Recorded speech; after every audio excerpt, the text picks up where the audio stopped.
How much would someone have to pay you to wear Green Man to a sporting event? If it wasn't my team, not very much. I don't know, man. That's a pretty that's kind of tight, It's gotta man. be hot, kind of, You right? gotta And get tight. like your spring break bod. I feel to wear Green Man. I don't think just Dude, I'm gonna be anyone can showing don some the suit. things.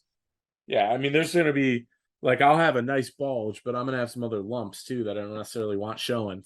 If it was a winter sport like a hockey game or something, I'd probably be more better than be better off than have it No, be you like use the Mac more baseball. better. You use the Mac more better, so that's Yeah, it's perfect. more better. It's more better. It's more Um, better. This coming Saturday, Philadelphia Eagles will hold open tryouts. What are you practicing for?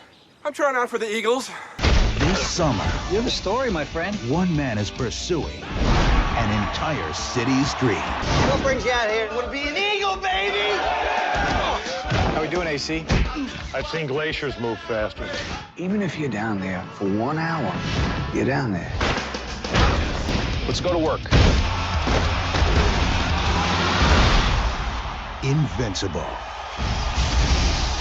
Welcome to the Night Pod Cometh, a show covering the legendary FXX show, It's Always Sunny in Philadelphia.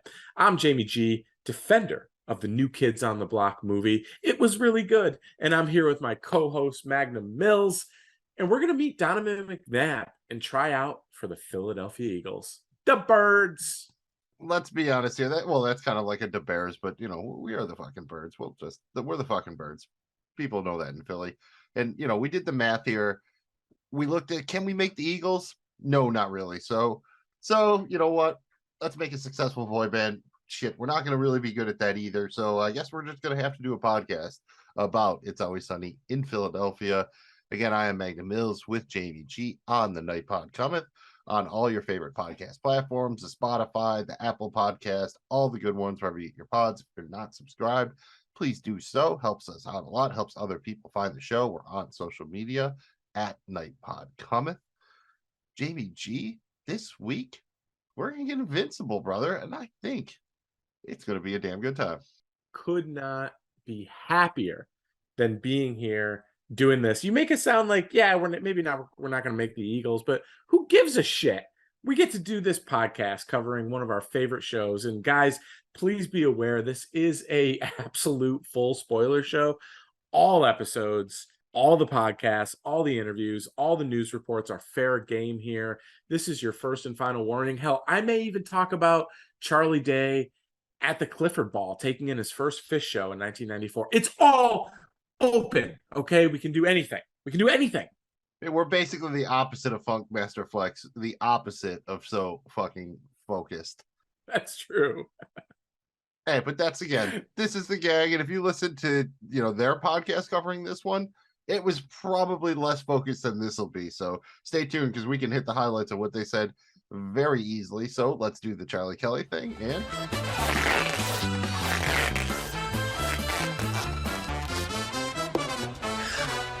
Let's do this thing.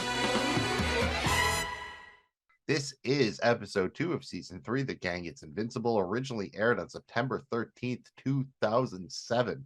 This episode was directed by Fred Savage, who has directed 18 episodes of Sunny, the most recent being A Very Sunny Christmas. Episode was written by Charlie Day, Glenn Howerton, and David Hornsby. The most notable guest stars are Faizon Love as Coach, Jimmy Simpson as Liam McPoyle, Artemis Padani as Artemis, Nate Mooney as Ryan McPoyle, Bob Rush as Doyle McPoyle, Desi Surface as Margaret McPoyle, and Jeffrey Owens as Donovan McNabb / Jeffrey Owens / Alvin from the Cosby Show. And the short plot synopsis is Dennis McAdee take part in the Philadelphia Eagles open tryouts, while Frank drops acid and freaks out when he and Charlie tailgate next to the McPoyles. Can you blame him? I mean, that's a freaky situation. Mills, before we get into this episode, go ahead and hit us with any notable callbacks, references, trivia, all that whatnot. We'd love to do that before we get into the deets. Bring it up for us. He loves to kick it to me so I can do all of these things. This is actually the third appearance of Artemis, and I believe the first one where she has a significant interaction with Frank. Liam and Ryan McPoyle have appeared 7 times on Sunny, while Margaret has shown up 6 times. So far, this is the only appearance of Doyle McPoyle. This was the first time on Sunny for Jeffrey Owens. He's appeared 3 times in total. In addition to Donovan McNabb, he's also played Tiger Woods and Don Cheadle. This is also the first appearance of Green Man. The episode is based on the movie Invincible, starring Mark Wahlberg, who's not actually in the New Kids on the Block. He's the brother of Donnie Wahlberg, who is the one who is actually in the New Kids on the Block.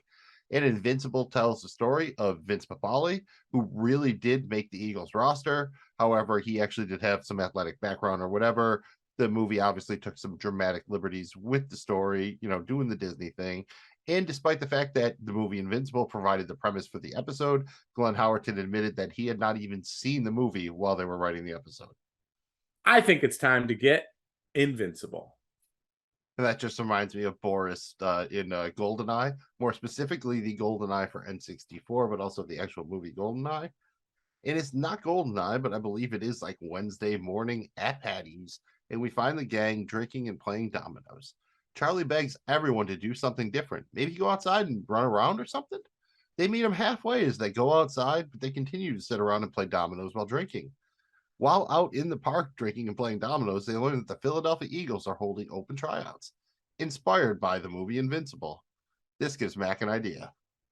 Great opening here. I mean, they're so good at kind of creating this loud chaos of just like, we're drunk assholes yelling at each other, trying to prove a point.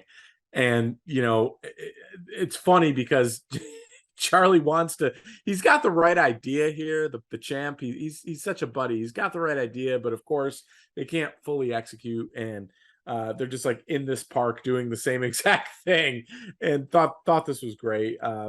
Intriguing setup for me as we get out of the cold open. On the podcast, the guys did comment that the dialogue about Charlie talking about how they do sit in the bar and yell at each other, that was a little bit of a meta thing, as was them talking about working their asses off, and it seems like they're not making any money.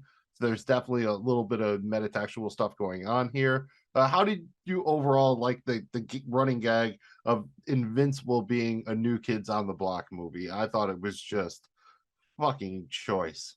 It's this show. It's everything they do great wrapped up into one. Yeah, fantastic choice. I mean, hilarious and not overused, but used just right. I mean, they really got this right. I honestly think that was more of a shot at Mark Wahlberg, than the New Kids on the Block. I think that's just them remember, like, yeah, when these guys grew up, you were Marky Mark. You weren't Mark Wahlberg. You were Marky Mark doing the Fruit of the Loom ads and whatnot. It's such a good vibration. That's still a pretty solid track, so I'm not gonna knock on for good vibrations. It is. It's a good party track. I'm you call a spade a spade. Did you actually ever see Invincible? Any thoughts on it? As someone who's an Eagles fan, I actually enjoyed it more than I thought I would, but it was definitely like kind of Disney-fied a little bit. Like it was like they were trying to do like grown up Rudy a little bit. It felt like it definitely had Rudy-esque vibes. That was exactly what I was gonna say. I enjoyed it. I think I would probably enjoy it more if I was an Eagles fan, but just that sense of like a regular guy that wants to be able to live out his dream, has the opportunity. Well, like if he has the grit and determination and will, I'm a sucker for it. You can always kind of get me there. I thought it was good. I would have rather, of course I'm a fan of rated R. I would rather they went rated R with Invincible, and show like the real struggles of trying to make a team, but thought it was cool. Same. I really agree. Any you remember it all, again, this being an older episode, the first time that you saw it? Well, I do. Magnum, it was probably 5 years ago. Luckily you've done a lot of great things in your life, but luckily forcing me to watch Always Sunny was probably one of the better things that you've done. So shout out Magnum Mills for being that dude, that ball. He made it happen. And once I got into season 2, I just couldn't stop watching the show. So I remember binge watching this, and I remember being like, season 2 is great. And then I remember being like, holy shit, season 3 is amazing. Like, whoa, like there are some heaters in season 3. And this is like way up there in folklore of Always Sunny for me, but certainly way up there in season 3. I remember being really, really impressed, being like, they finally got it. Like this works really good. Yeah, this is kind of early enough internet. I remember kind of seeing bits and pieces, like the Charlie blackout drunk thing, the Green Man thing started happening in Philly kind of organically after this. So I definitely saw bits and pieces of it. but I don't really remember the first time. I just remember the fake Donovan McNabb thing mostly. That's the only thing that really sticks out for the first time. I feel like I caught half the episode before eventually rewatching it a couple years later. So far, so good, right? Because then we have the intro. We're back at Patty's. Dennis and Mac are going to go try out for the Eagles in order to determine, for once and for all, who is a better football player. Dee thinks that she could do better than both of them, but women aren't allowed to try out. Frank and Charlie plan on tailgating the tryouts. We learn about Charlie's history with Green Man, and everybody's very excited about what they're about to do. Frank even thinks that this is going to be just like Woodstock. Of course, hopefully this time he doesn't get trapped in a camper's bathroom for 3 days. And dude, there are some absolute winners when it comes to the dialogue in this scene. Like, there are some pretty much everything shitting on here. D is hysterical. It's hilarious, dude. Like, this is early classic Philly, just like, yep, dump on the bird. Classic Frank. I just, again, you forget kind of this is somewhat early Frank a little bit, right? Like, he was season 2. This is the beginning of season 3. I think this is episode 3 of season 3 or something. So we're still episode 2. So we're still kind of getting kind of Frank, and he's spot on here, bro. He's spot on. They found the it felt like they found the formula, didn't it? Absolutely, and that comes from part of the reason that in season 2, Danny DeVito's first season, they had to film all of his scenes for the entire season in like 2 weeks. So this was technically the first time that they really had him in the cast, and he feels like the Frank Reynolds we know and love now. It's just he doesn't have the long ass hair, and he's rocking the glasses still a little. You know what I mean? It's just the look isn't quite there, but he acts like the Frank we know and love in this episode. And you also get an idea of who these people were in high school a little bit better. They started to do that here, Bill, in the backstory a little more when you hear that Charlie was Green Man in high school, and Max says, "Oh, a mascot nobody wanted. He get wasted and dressed in this green spandex bodysuit." You know, and shout out to Frank, who did drop the line where at Woodstock he survived on hand soap and toilet water for 3 days. And that looks a lot like the Woodstock '99 documentary I watched on Netflix recently. Can you blame him for having that memory still haunt him? I mean, that's a haunting memory.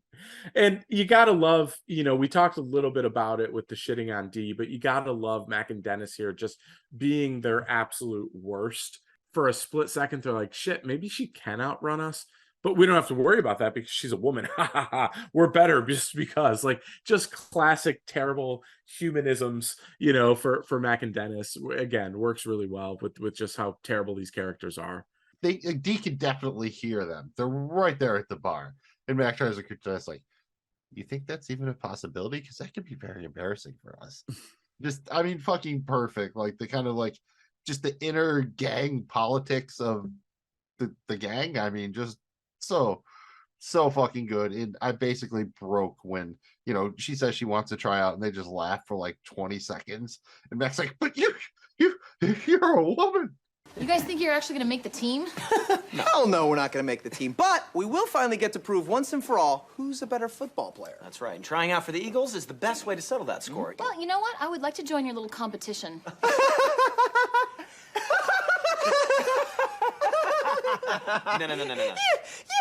You're a woman. Women can't do things like this. You'll get hurt. No, women aren't allowed to try out for football. Well, that's ridiculous. It's absolutely great. And Mills, being a guy who's, kind of on the Philadelphia scene, so to speak, have been for a while, is Green Man a popular sporting event site for the world of Philadelphia sports? Or because I don't know that I've been to a sport outing where I've seen Green Man.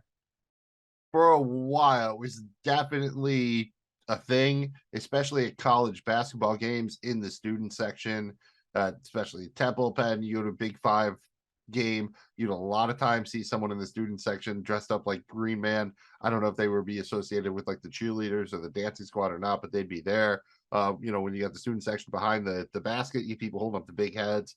Always a lot of Frank Reynolds heads. So yeah, I've definitely seen some green men in the wild before at the sporting events. So yeah, it all tracks for me. So the lizard talks, huh? The lizard does talk. And just while we're on Green Man, if somebody else in the gang had to dress up as Green Man, who would you want it to be and why?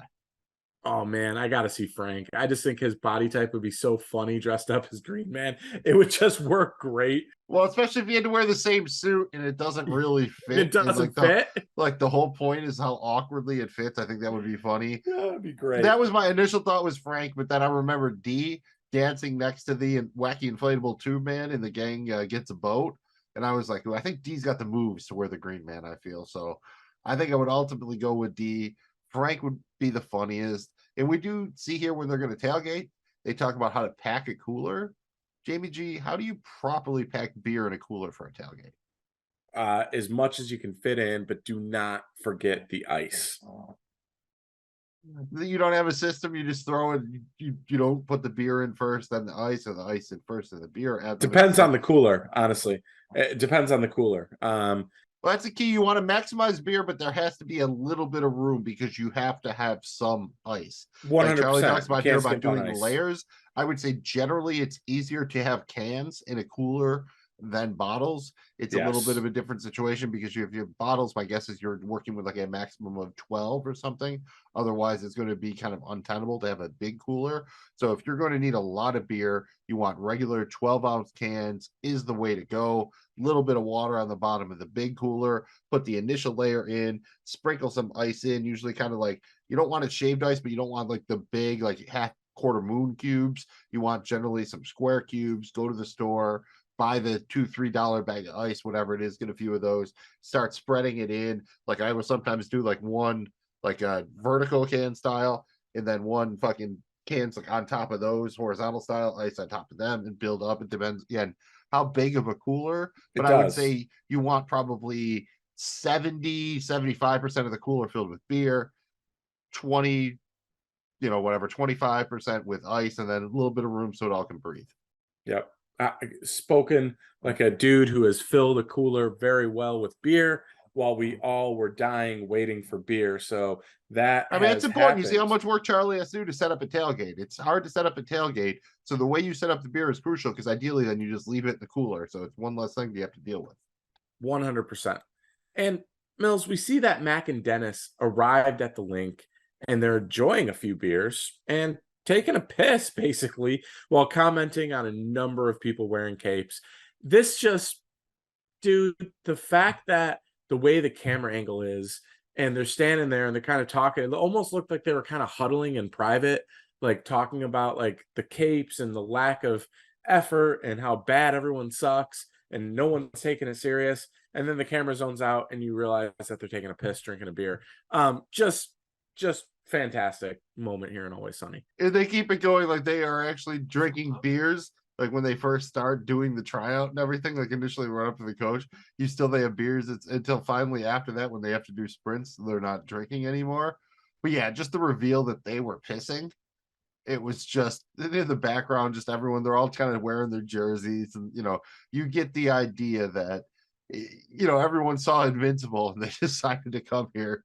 And the cape thing was just really random. Again, that's probably a little bit of an artifact of the time, I guess. Were people wearing capes back then? I don't remember. Jamie G, what are your thoughts on wearing a cape as an accessory? Like, who could actually pull that off? Well, anytime during spooky season, it's okay. Outside of that, man, you gotta have a certain type of flair. And, our producer, for what he's an absolute raging dick, like big dick. But I feel like he could probably wear a cape just because he's got that bravado of being such a he's all neck, dick. Basically. That's why he's all neck, basically. Yep. I do think like having gray hair helps. Like I think particularly Christopher Lee played Count Dooku in the second Attack of the Clones. He looked good in the cape. And Leslie Nielsen, when he did the Dracula Dead, Loving It, one of the worst probably Mel Brooks movies and Leslie Nielsen movies. But dude look good in a cape. I will say that. I believe Larry David was the guy in the cape in Seinfeld. As far as Sonny goes, I have 3 possible cape options. First, you have Cricket. If he's doing like a Phantom of the Opera thing, he's kind of got that skinny, bony body. I think he can pull it off. And if you want to go the other way with the beefy body, you put Rex in there. Rex can rock almost anything. I feel like Rex could rock the cape. And then finally, Pondy. Because he is really the superhero of the show. So if anybody deserves a cape when he pulls up in the car to scoop Frank, cape's flying, Pondy. Gotta be Pondy, bro. I could see Pondy kind of like having the cape out the window as he's like cruising around looking for Strange. Yeah, Pondy is the champ. At the roller rink, right? Like when he's At the skating, roller he's rink. definitely got a cape on, trying to go fast enough to get that to flap in the breeze. Love you, Pondy. And realistically, is there any advantage? We hear them arguing over it. Is there any advantage to wearing a cape? Like maybe one advantage to wearing a cape On the football field? No advantage. At any point in your entire life, give me one advantage of wearing a cape.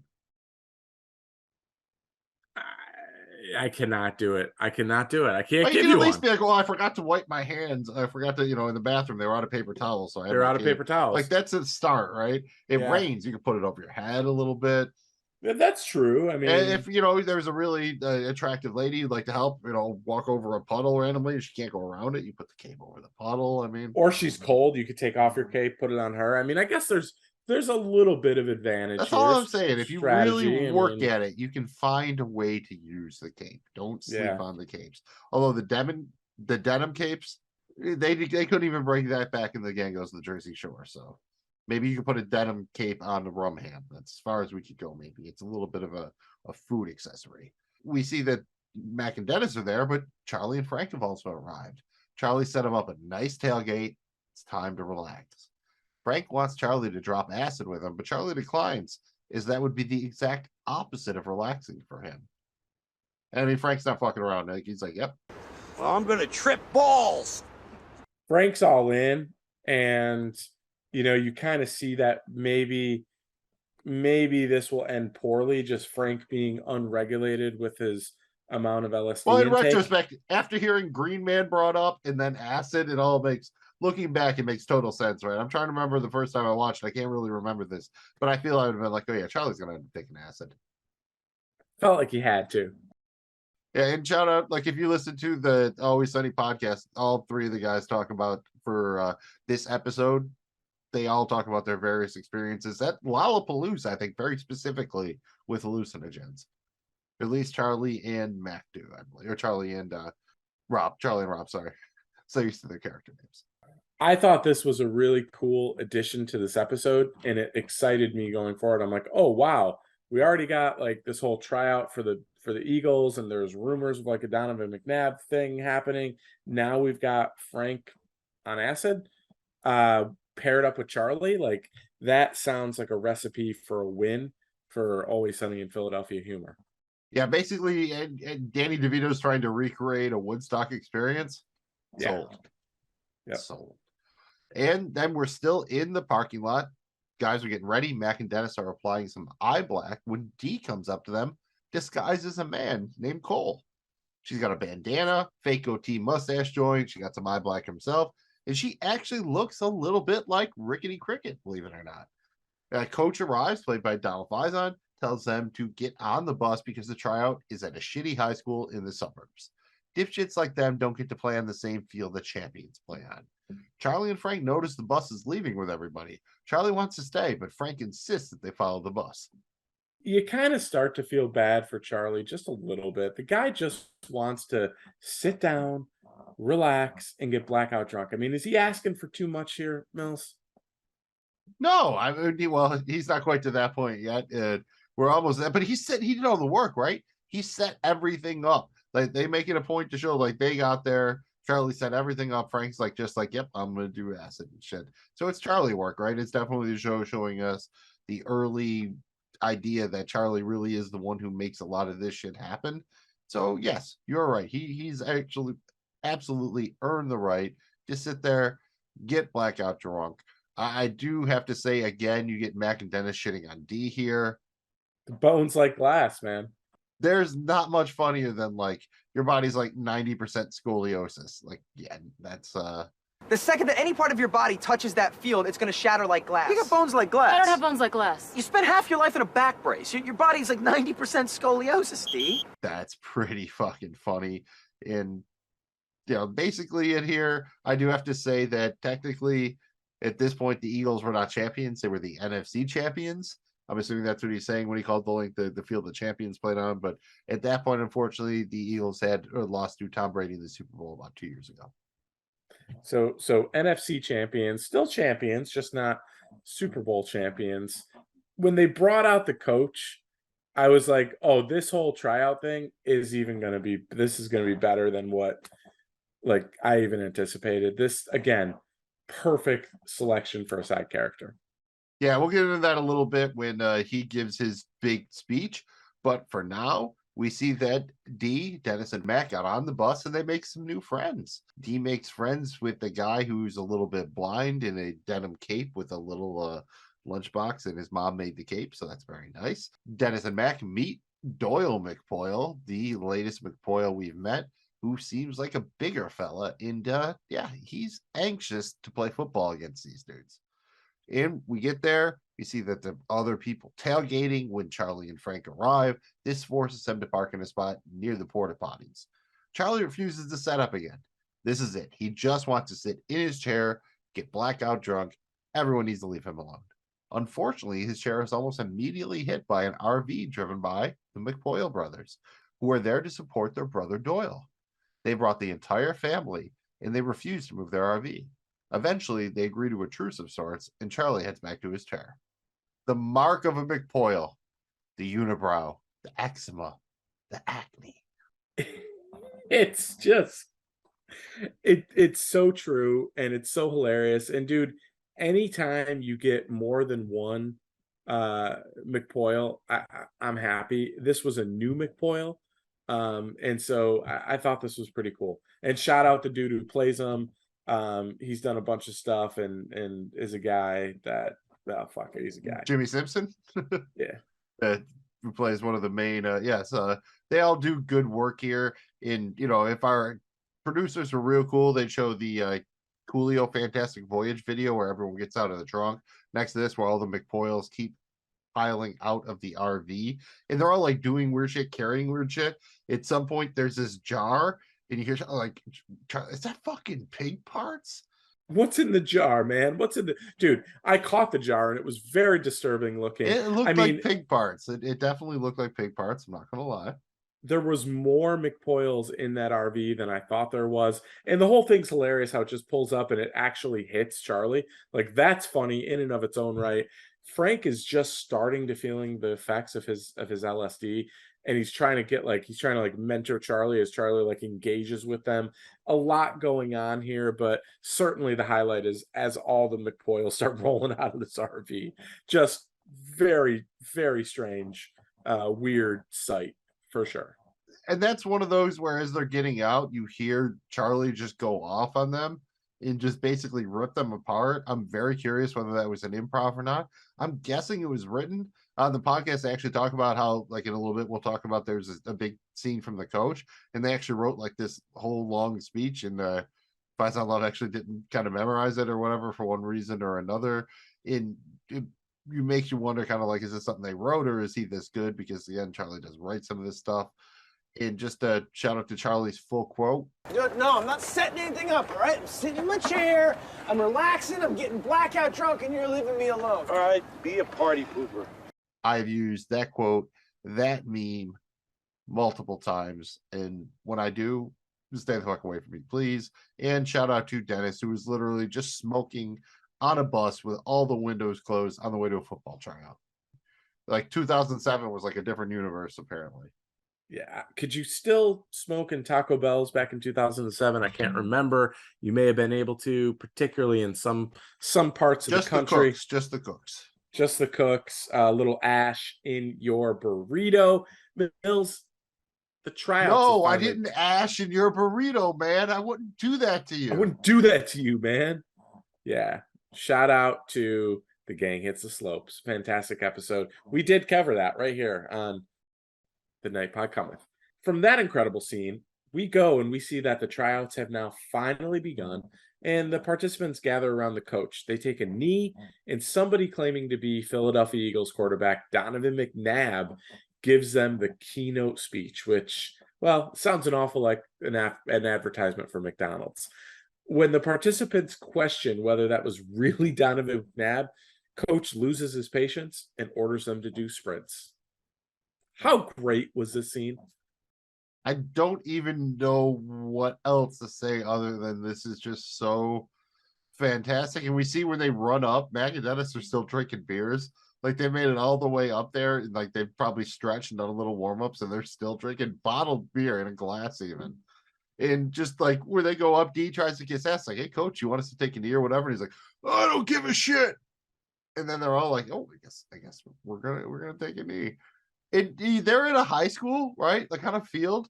How do you get a car onto a track in a high school field? I don't feel like and he rolls up, and then he's like, "Yeah, dude, just put your parking brake on." Like that was like a Geo Metro. I swear it was a Geo Metro.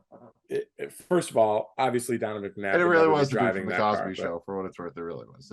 It's that's even more hilarious during the argument. But the only thing I can think of, Mills, is sometimes down on the track side, the track and field side, the double doors would open and they could get like an ambulance in or something if need be, or the mowing the lawn or whatever for maintenance. But dude, this was great. The guy who played Donovan McNabb, we talked about him. I think he's been in it multiple times. I think 3. This was great. He crushes. The whole scene's hilarious. And Coach losing his cool, trying to defend this with the whistle. I mean, this is chef's kiss when it comes to this episode. Fantastic shit. Yes, absolutely. Fucking perfect. And, you hear Donovan McNabb give his pitch on the McGriddle shit, dude. So this used to be a thing. Right now they have it all day, but McDonald's breakfast, dude, is it underrated, overrated, properly rated? I think it's properly rated. I mean, I think it's right where it should be. I don't know that it's overly hyped. It is what it is, but it certainly serves a purpose. I guess when they went 24-hour breakfast, then that kind of warranted a little bit of hype. But I think just standard, I think it's right where it probably needs to be.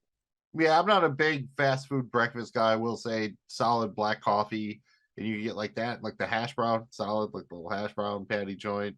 So that's a pretty, like, you go get a large black coffee hash brown for $3-4 still this day and age. That's not too bad considering, like, you go to some, fast food restaurant, a value meal costs you like $12. Not a lot of value in the value menu these days. And any overall thoughts on Faizan Love as the coach? Again, like I talked about briefly, they said they had this big long speech and he really didn't do it. And he kind of like developed this character or whatever. He kind of real gruff and speaks in short lines and yells. I think it worked really well for the episode, but I am curious about what that long speech would have been. Dude, honestly, I love how just brutally honest he was. We're here for you. Not that you're ever going to make the team like this. He knows this is just a total bullshit thing. And he shows it. And not only does he show it, he's just brutally honest about it. Great selection. Great job. Added a lot to this already fantastic episode. Contemptuous, basically. The word is probably contemptuous. He was like, "Yeah, y'all watch the," and he calls it the New Kids on the Block movie. I do love that he actually also calls it, independent of them, the New Kids on the Block movie. And then we get a commercial break, and we're back with Charlie and Frank. And we quickly find out that Frank slipped some acid into Charlie's beer because he didn't want to trip by himself. Needless to say, Charlie's not fucking thrilled about this. Frank has to take a shit, but there's a huge line at the porta potties. Against his better judgment, Frank decides to head into the McPoyle's RV to use the bathroom. I thought that I'll just say Charlie did a great job kind of being cool and calm and collected, being like, yep, because all along he's kind of telling Frank, you're making a classic mistake. You're taking too much. You got to wait for it to kick in. It's your funeral, blah, blah, blah, blah, blah. Then to find out that,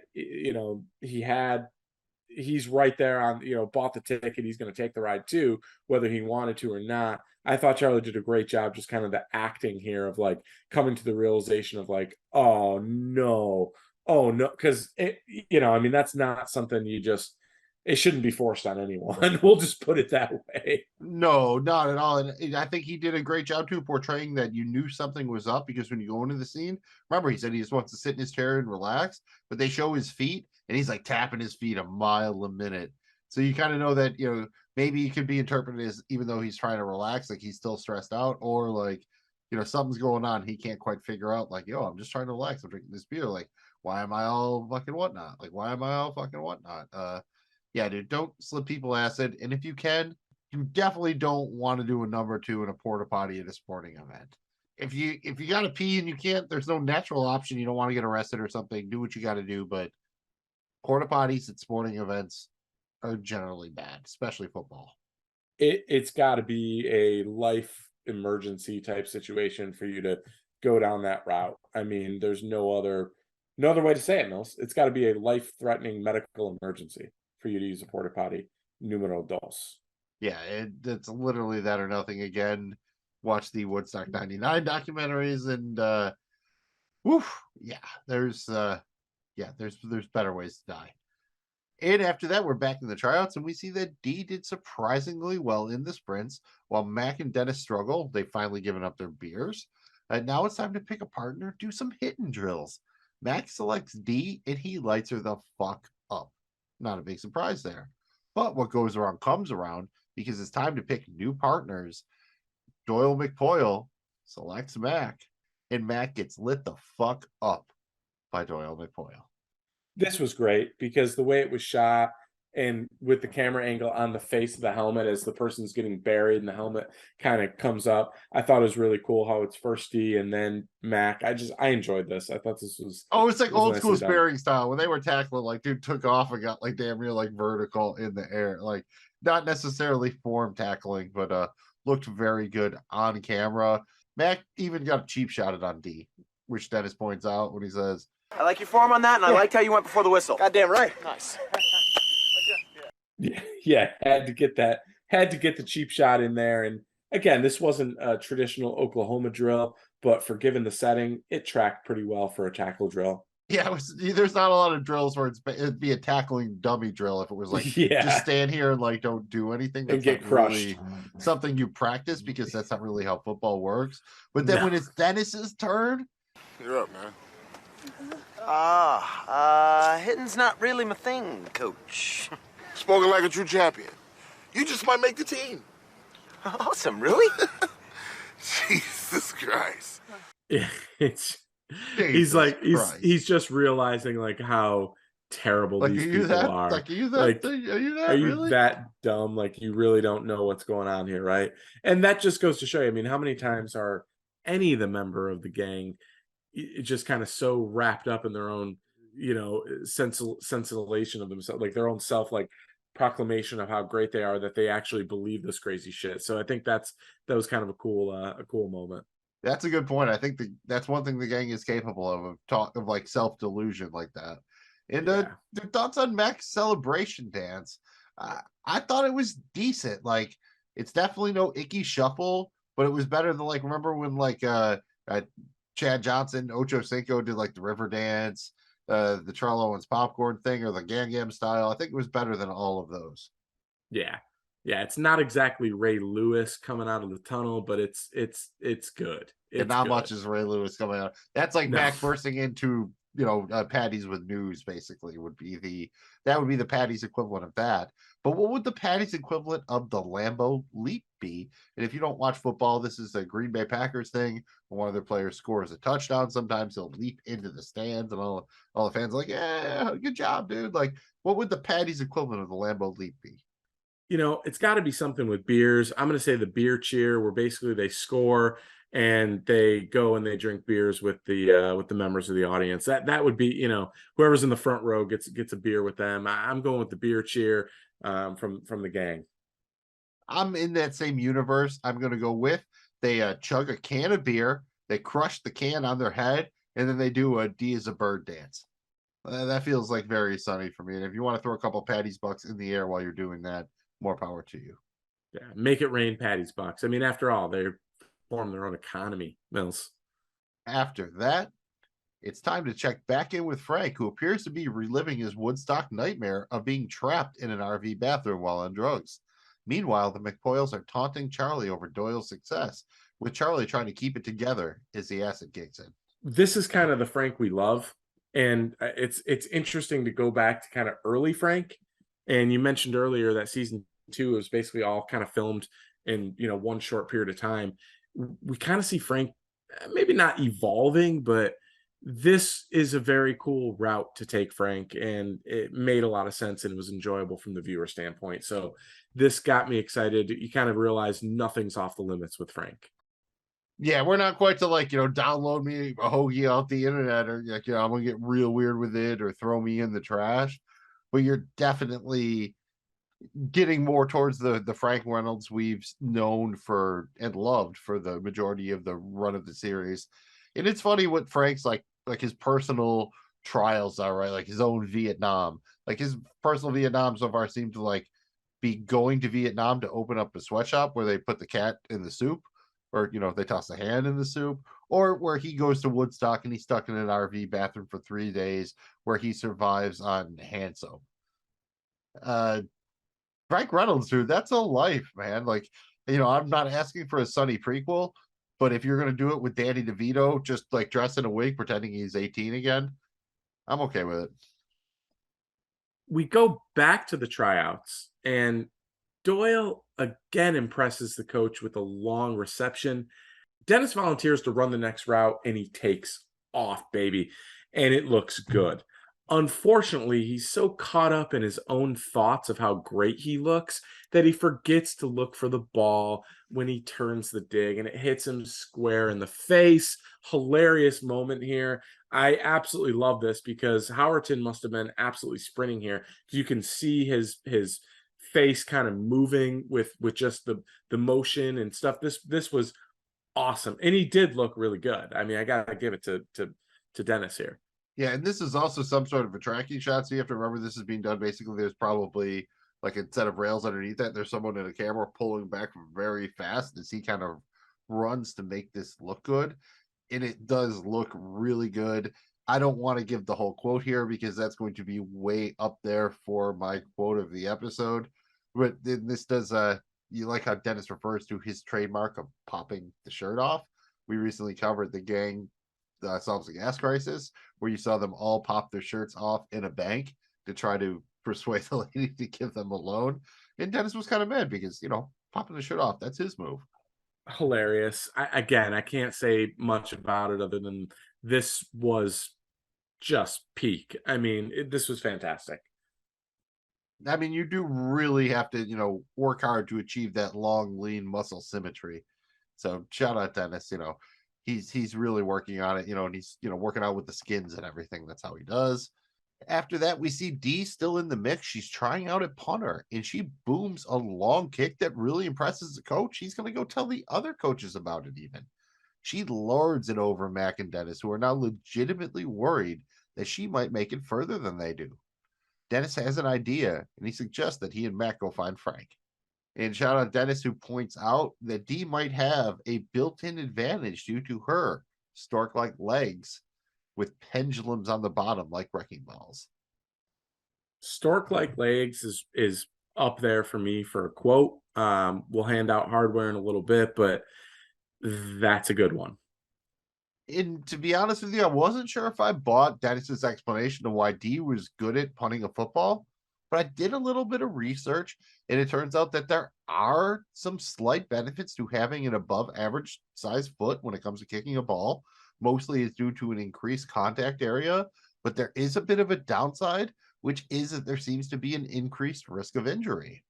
This actually all tracks, I think. So shout out the writers here. I think this works. Short scene here, Magnum Mills, but definitely a funny one. That's what she said. From there, we see Frank appears now to be still stuck in the RV bathroom, and he's shouting for help. He hears a woman's voice, and Artemis appears. Yeah, Artemis, man. She appears to him in the toilet. She convinced Frank to climb into her mouth, and since that's in the toilet, Frank begins to climb into the toilet. Outside, there's a McPoyle milk rave going on. Charlie has donned the Green Man costume in order to deal with the fact that he's surrounded by McPoyles while tripping balls on acid. This is heating up, my dude. It is heating up. I thought the scene with Frank and Artemis was fucking hilarious. He's sweating. He's trying to figure this out. He's drooling. She's like, just climb in my mouth, foot first. And it's like, I don't think I'll fit. One foot at a time, baby. One foot at a time. It's just so good, dude. It's just so good. Well, one, because you have Frank being like, okay, into the toilet I go. Like, that's how he's trying to save himself. Outside, Charlie's just dancing his ass off in the milk rave. In his head, he's like, yeah, Green Man is saving your life right now, bro. And he's just dancing his ass off. And you see, that's the thing, right? Apparently, Charlie on acid plus Green Man means like he really does just want to fucking dance. And shout out Artemis. I like the effect they kind of did. They did some kind of fisheye cameras and stuff like that. They had Artemis's kind of mouth getting big in the toilet. It was, fairly rudimentary. They didn't have a lot of budget back then, and there were definitely not digital effects like there are now. But I thought that actually all worked pretty well. And like I said, Charlie's out there dancing, doing the Green Man thing, and he's still doing it when Mac and Dennis show up, and they find him. We learned that Doyle has made the team.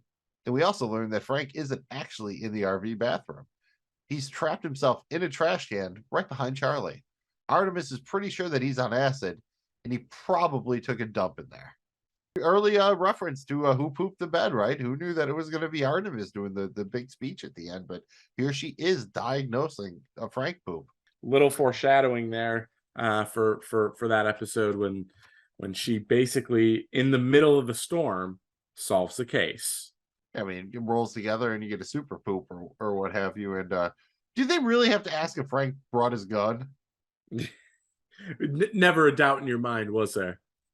Like, if Frank didn't have his gun, you'd be like, you okay? Like, you feeling all right, Frank? Do you not have a gun? And do you like the bit that he was never in the bathroom the whole time? Did that track for you? It does. I just, look, the guy's on a hallucinogenic. It's a mental hurdle. That was his mental hurdle, was being trapped in the bathroom. They set it up. It was funny to me that he wasn't. I thought it worked really well. After that, the gang has Artemis leave, and Dennis asks Frank for his gun. He's going to fire it behind Dee right before she kicks, which will cause her to blow it. Frank and Charlie are tripping their asses off, which is giving Dennis trouble getting the gun. Meanwhile, Dee reveals herself to the remainder of the people at the tryout, and then proceeds to blow the kick anyways, perhaps breaking her foot in the process.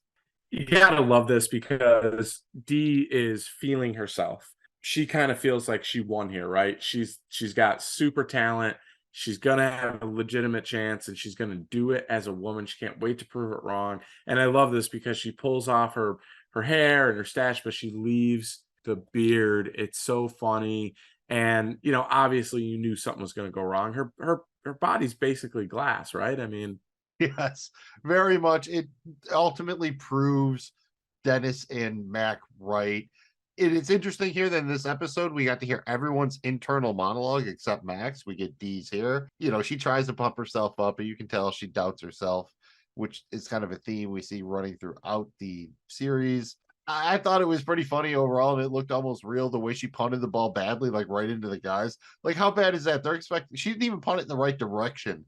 Like, she punted it almost backwards into the crowd of people watching her. Just shout out at the way they kind of blocked that and everything to make it look like that was worse than like whiffing, right? Like, if he's whiffing, she'd be like, oh, I meant to do that, practice or something or whatever. Like, no, this is like you punted it like 66 degrees the wrong direction, about 4 feet off the ground, and hit like 3 people in the head, but not hard enough to actually hurt them. It literally hits a guy in the face. I thought that was so funny. And he just laughs. He's like, oh, here you go, Bird. Here's your ball, Bird. Worked really well. That brings us back to the parking lot where Dennis and Mac have agreed to get Frank out of the trash can in exchange for the gun. I mean, it's a pretty fair deal, right? As they free Frank, Dee comes up asking to go to the hospital. Frank accidentally fires the gun, and the bullet hits Doyle McPoyle in the leg. Guess he's not going to be on the Eagles after all. That could come back to bite the gang in the ass someday.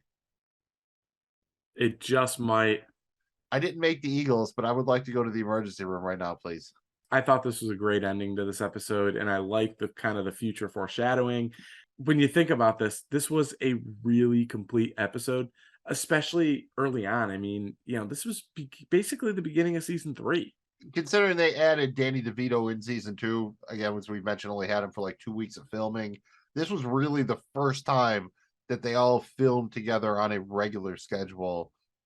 it feels like, right? Like it's comedies a lot of times. Season 1 is a complete crapshoot. Season 2, they're starting to figure it out. Season 3, they start to hit that groove. Maybe at the end of season 2, but you can feel the groove kind of happening here, even to the point where this was originally, if the gang talked about it on the podcast, and you can see in the production codes, this was meant to go after the gang gets held hostage by the McPoyles. And that's why you kind of get a little scene where Charlie recognizes Margaret, knows that she's a mute or whatever. Other than that, it really works pretty well. But the way they play it off, it's like, oh yeah, they get taken hostage because they shot Doyle, and that's not really how it worked out. But it just goes to show that, they're so on point right now that it doesn't really matter. They just thought it was a stronger episode, so they put it up front. Totally works. That it does. And that was The Gang Gets Invincible. Before we hand out some hardware, let's look at what other people think about this episode. We'll just look on IMDb real quick. Episode is rated 8.7. That's tied for 38th overall amongst all It's Always Sunny episodes. There's 162 of those in the can. So that puts The Gang Gets Invincible in the top 25%. I think that feels about right to me. I'd say it's maybe not a top 10% episode, but top 25, that top quartile feels pretty good. I think that's about right. And I also think this would be a solid episode to show somebody who's never seen an episode of Sunny before. We always talk about this, like the gateway drug, right? The first taste is free. If you're going to get someone into Sunny, what episode do you start them with? I think this could be a solid one to do it with. Jamie G, any thoughts overall about this kind of being a top 25% episode? And would it be a good episode to get somebody into Sunny? Yes, it would be. And I think this is kind of right where it needs to be.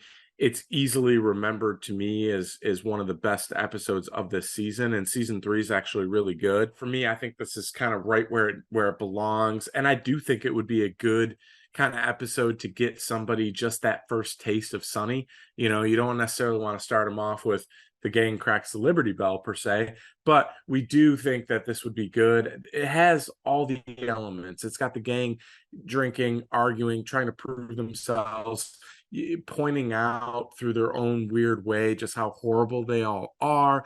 The side adventures, the pairings, right? We get a Mac and Dennis pairing, which is great.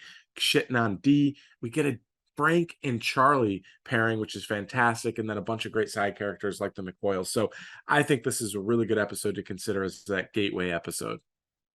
I am right there with you on that.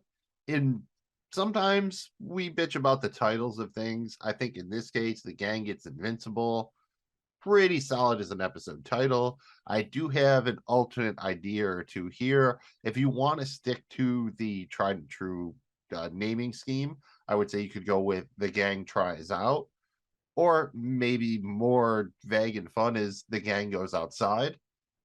I would say if you went really random, Frank Drops Acid, that would get me really interested. If I just saw that title, I'd be like, oh shit. 90% Scoliosis also works. And shout out R. Kelly with Trapped in a Bathroom, Part 1. Got the key to the ignition, dude. Yeah, I mean, Green Man on Acid is also an interesting one too. I'd probably be like, oh wow, what is that? That sounds interesting. Well, the McPoyles meet Green Man. That would be like that's like the Scooby-Doo title. On this week's episode, the McPoyles meet Green Man. Or McPoyle Milk Party would be, McPoyle Milk Party. I like that one. I had McPoyle Milk Rave, but I like McPoyle Milk Party. That actually has better alliteration. Yeah, the MC, the M and P. So love it. All right. And then, we saw the gang here try out for football. But if they were to try out again for a different sport, what would it be? It doesn't have to be one of the major sports. Just what would you like to see the gang try out for? As far as it has to be at least a little athletic. Can't be Jeopardy or something. Got to at least be some sort of sport. I mean, I would love to see him do like a beer fest crossover where they hang out with Broken Lizard and try to be the missing link to compete with like the Germans or like some of these other like great like beer drinking countries. So the gang does beer fest would be an awesome one for me. I felt like curling would be a lot of fun because it's all the weird stuff of who's going to be the thing and the broom person and there's someone just yelling. I feel like they would fight the whole time over who would do what role. Runner-ups probably axe throwing. I just feel that would go somewhere evil. And if you did the off-brand sports, cornhole, foosball, both fun. And to be honest with you, I'd like to see the gang go to a bowling alley once. I feel like there would be good times to be had with the gang in a bowling alley. I mean, no issues there. We kind of saw him in the skate rink. That's what I'm saying. Like a flash of another flashback episode to like some midnight bowling or something back in the day. Cosmic bowling, dude. I'm there for it. I am there for it. I love talking about the gang. I love Always Sunny. It is time for us here to hand out the hardware. They deserve it. Let's give it to them. Let's start with our favorite quote or piece of dialogue from this episode. The gang gets invincible. For me, I have to go with the classic. Gee, the second that any part of your body touches that field, it's gonna shatter like glass. You got bones like glass. I don't have bones like glass. You spent half your life in a back brace. Your body's like 90% scoliosis, Steve. That is hilarious and awesome and so incredibly mean. That was a great quote for me. I mean, good, but it's not. I'm Donovan McNabb. I play quarterback for the Philadelphia Eagles, and I'm here to tell you that you can too if you start every day with a hearty breakfast from McDonald's. Like the new sausage, egg, McGriddle value meal, available now for a limited time for under $5. Remember, guys, real champs, eat at McDonald's. I'm loving it. Can I get the check? It's hard to beat that. And it was just really one of those things. Do I take it as my favorite quote? Do I take it as my favorite scene? Speaking of that, that brings it to the time where we have to give our favorite scene or moment from The Gang Gets Invincible. Because I just went with the Donovan McNabb speech there. I'm going to leave that as the runner-up, and I'm going to give my favorite scene to Dennis Reynolds, just going out for a simple up and in. I've got the stride of a gazelle, a beautiful, beautiful gazelle person. My body is achieving a perfect symmetry right now. It's that long, lean muscle I've worked so hard to achieve. I should have popped my shirt off. God damn it, I really should have popped that shirt off. I wonder if any women are watching from the sidelines. Because, Dennis, you should have popped your shirt off, brother. Jamie G. Should have popped that shirt. You should have popped that shirt. When in doubt, if you have the body to do it, always pop them things. Always pop them things. For me, dude, I have got to give it to crazy McPoyle milk party situation. Into the toilet I go. Man, this is crazy. You are dancing with the entire McPoyle family. These people are freak shows, man. Freaks. But you're keeping your cool. You are keeping your cool. You know why? Because you are the Green Man. Green Man is saving your life right now, bro. Just go with the flow. You know, I love this because you see Frank kind of going through his own struggle and journey as he's, tripping. And then you see kind of Charlie's perspective, and he's had to blend in by becoming Green Man and doing his dances. He's so in the zone, dude. This was hilarious for me. There's so much shit going on with the McPoyles that's just it's unexplainable. Thought this was a great scene. Got to give it up for it. That is absolutely fan-fucking-tastic. Love it. Now it is time to find out who our 5-star man or woman is. This is where we rank the members of the gang from 1 to 5 stars, with, first being the worst, just like D, in the 5-star man or woman being the best. So, Jamie G, for The Gang Gets Invincible. Let's start off with our 1-star man. And unfortunately, I have to give mine to Charlie here. He did all the work. He got inadvertently dosed with acid, and he doesn't really kind of win anything other than he survives, but everyone else survives too. So unfortunately, very rare, but Charlie is my 1-star man. Dude, hard to argue. I've got to give my 1-star man. It's going to be a 1-star woman because I got to give it to D. D basically thought she was this close to being a 5-star woman, and then she D'd. And so she basically got shit on. And even though she did everything she could to try to prove them wrong, she didn't. And in the end, she was basically 90% scoliosis. So I gotta put D as my 1-star woman. Number 2, my 2-star man is going to be very mad because he feels that he's a 5-star man, and that's Dennis Reynolds. Look, dude, he got knocked the fuck out by a pass, and then he got clowned by a coach. Not a good episode for Dennis. As much as I hate this, because I'm a Dennis guy, I too am going to put Dennis as my 2-star man, just because he gets that moment where the coach kind of, oh, it's not good. And then, of course, he takes the ball to the face to the point where it knocks him out. Hell of a spiral. He did wicked spiral, even if I remember how he referred to it early on. 3-star man for me is Mac. He's right in the middle of this episode, right? Like, he gets a good hit on D, who shot at this point. Rob McElhenney is actually dating Caitlin Olsen, so there's a little bit of meta shit going on there. But he got his fucking clock cleaned by Doyle McPoyle. But apparently he made it further than Dennis. So I think Mac right in the middle, 3-star man, makes sense. Jamie G, 1, 2, 3 stars for thee. For my 3-star man, I've got to give it to Doyle McPoyle. This is a guy who was super excited, had his whole life ahead of him in terms of maybe actually making the roster, maybe a practice squad candidate. He's getting invited back for workouts, and then he accidentally gets shot in the leg. Not a good way. He was kind of on his precipice, and then boom, taken away. So that leaves him at the 3 spot for me. Oh, that's being mighty generous of you. You just want to give something to a McPoyle in an episode where they were all over the place. My 4-star man is Mr. Frank Reynolds. Think about it, dude. He had a good time. He did not actually get trapped in the bathroom.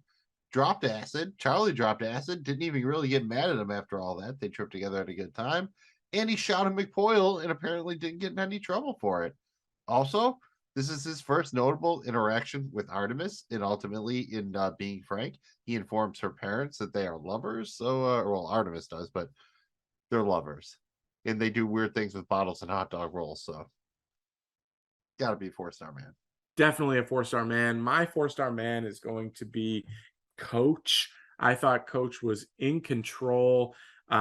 Probably doing some community service volunteer time on a Saturday or Wednesday or whatever it was, but he does pull it off well. I thought he had fun with it, and basically no harm, no foul. He's doing his obligation, but he's doing just the bare obligation. Hilarious. Love Coach. Coach is my 4-star man. All right, Funky, give me your 5-star man first, because I'm kind of curious. Is it going to be Donovan McNabb? It's absolutely Donovan McNabb. You know why? Because the dude showed up.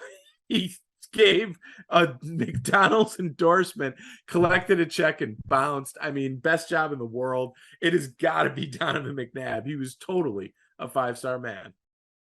To your credit, I figured out the pattern of how you were throwing things down with your power rankings. I actually went with D, because you know what? Even if she broke the shit out of her foot, she did indeed beat Mac and Dennis, and she showed everyone that she was a woman. Coach had the ball. He didn't have to give it to her. He let her try out as a woman. She got everything she wanted this episode. I know she probably didn't want a broken foot, but she did it. She beat Mac and Dennis, and the patriarchy was willing to let her try.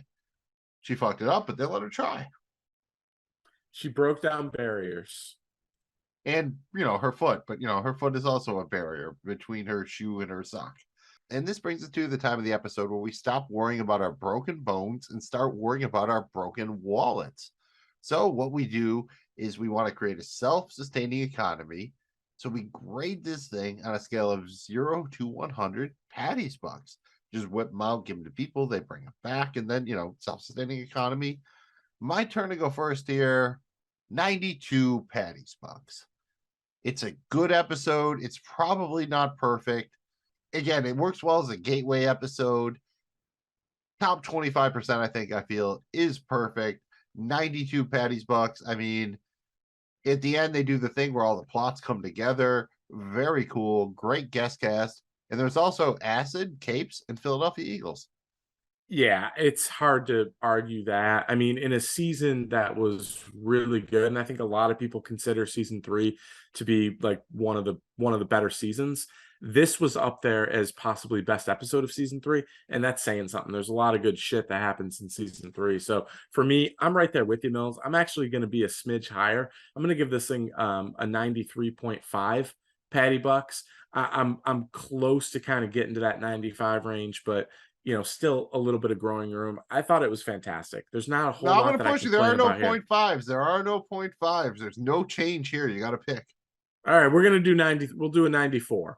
We'll do 94. 94 Patty Bucks here. I'll throw an extra $1 down as a tip to help pay Dee's medical bills. And this was, to me, it was the show getting it right. And what's most impressive about what they did is they kept it right after they got it right. And that's sometimes the hardest thing to do. So love this episode. 94 Patty's Bucks for me. And while I will say that I think Caitlin Olsen has shown in this episode that she could sub in for Rickety Cricket if necessary. I love you, David Hornsby, but I do not think you could sub yourself in for Caitlin Olsen as easily as she can sub in for you. Not at all. And thank you guys so much for checking out the Night Pod Cometh. We love doing these throwback episodes, and we'll be back with another one before you know it. Don't you worry. If you got a particular episode you'd like us to talk about, shit, man, we're open for business. All you got to do is let us know in the comment section of this YouTube video or holler at us on social media. We're at Night Pod Cometh. That's Night Pod Cometh. Mills, tell these fighters of the day pod where they can find all of our content. Well, like the man said, we are Night Pod Cometh. We're on Spotify, Apple Podcasts, wherever you get your pods, all the platforms, especially all the good ones on social media at Night Pod Cometh. And you can send your feedback to nightpodcometh@gmail.com. We'd love talking about all things Sunny. We will be here when the new season eventually drops. Like the man said, until then, we will continue covering other random episodes. Covered a bunch of other stuff, your Ozarks, Peaky Blinders, Barry, Better Call Saul, The Boys, lots of good stuff, all on the YouTube channel. Check out the various playlists. You'll figure out where to find us. I am Magnum Mills. He is Jamie G. For one last time, thank you for checking us out, and most importantly, being a fighter for, not against, the Night Pod Cometh. Oh, champion of the sun. Oh, this has been the Night Pod Cometh, presented by the Joe Blow Football Show. We are in no way associated with It's Always Sunny in Philadelphia, 3 Arts Entertainment, RCG Productions, FXP, or FXX. This show is for entertainment purposes only. Any views or opinions expressed here are personal and do not represent those of people, institutions, or organizations who may or may not be associated with the Joe Blow Football Show. If you have any questions, please contact us at nightpodcometh@gmail.com. Thank you for listening. Please remember to like, subscribe, and comment.